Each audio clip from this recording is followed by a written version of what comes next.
Hello everyone, আসসালামু আলাইকুম। কেমন আছেন আপনারা? চলে এলাম একটা ছোট্ট কুকিং ব্লগ নিয়ে। আজকে হচ্ছে আমি খাসির মাংস আর হচ্ছে পোলাও রান্না করেছি। সেটা একটু আপনাদের সাথে শেয়ার করা। মাংসটাকে আমি কষিয়ে রান্না করব। তো এজন্য হচ্ছে পেঁয়াজটাকে আমি আগেই তেলের ভিতরে দিয়ে সফট করে নিয়েছি কিছুটা। এরপর হচ্ছে এখানে আমি সব ধরনের মসলা এড করে দিয়েছি। তো এরপর মসলাটা আমি ভালোভাবে কষিয়ে মাংসটা এড করে দিব। এখানে মাংসটাও আমি ভালোভাবে ক্লিন করে নিয়েছি। এখানে প্রায় ১.৫ কেজির উপরে একটু মাংস আছে। খাসির মাংস। যাই হোক এখানে মাংসটা আমি দিয়ে দিয়েছি। এখন হচ্ছে এটা আমি ভালোভাবে অনেকটা সময় নিয়ে কষাবো। মাংসটাকে আমি একটু ঝাল, ঝাল করে রান্না করছি। কারণ হচ্ছে খাসির মাংসতে একটু ঝাল, ঝাল হলে খেতে ভালো লাগে আমার কাছে। যাই হোক এখানে হচ্ছে মাংসটাকে আমি ভালোভাবে একদম কষিয়ে নিচ্ছি। কষানো হয়ে গেলে এখানে দেখবেন যে তেল উঠে আসছে।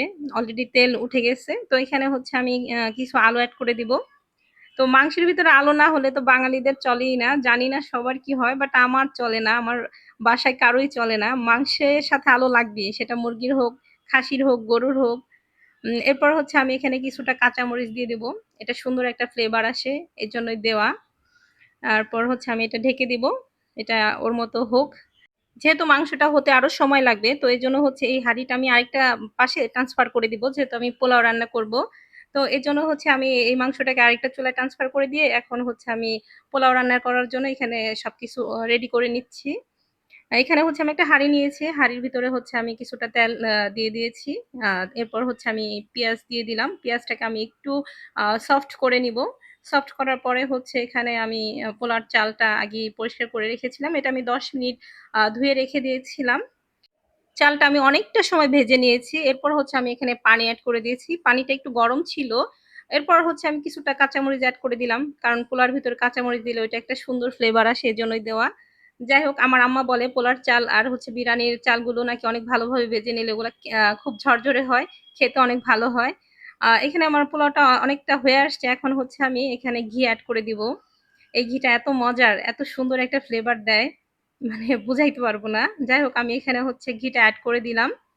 এই ঘিটা হচ্ছে আমার আব্বু নিয়ে আসে, যেহেতু আমার আব্বু প্রবাসী। তো আমার আব্বু হচ্ছে যখনই আসে তখনই নিয়ে আসে। অবশ্য শেষ হয়ে গেলেও আব্বু পাঠায় দেয়। এটা হচ্ছে পাকিস্তানের একটা ঘি। এটার ফ্লেভারটা অনেক সুন্দর, খেতেও অনেক মজা। মাশাল্লাহ দেখেন, কথা বলতে বলতে এখানে আমার পোলাওটা হয়ে গেছে। মাশাল্লাহ কি সুন্দর, একদম ঝরঝরে পোলাওটা হয়ে গেছে। দেখলেই মন ভরে যায়। যাই হোক এখানে হচ্ছে আমি একটা পেঁয়াজ বেরেস্তা অ্যাড করে দিব।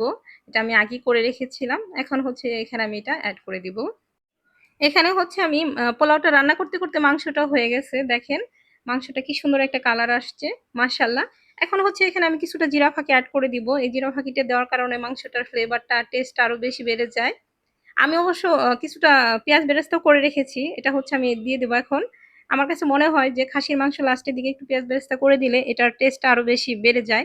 এটা আমার অপিনিয়ন, সবারটা কেমন আমি জানি না। আহ যাই হোক এই হচ্ছে আমার খাসির মাংস আর হচ্ছে সাদা পোলাও। মাশাল্লাহ, মাশাল্লাহ। আজকের মতো এখানেই। সবাই ভালো থাকবেন। আল্লাহ হাফেজ।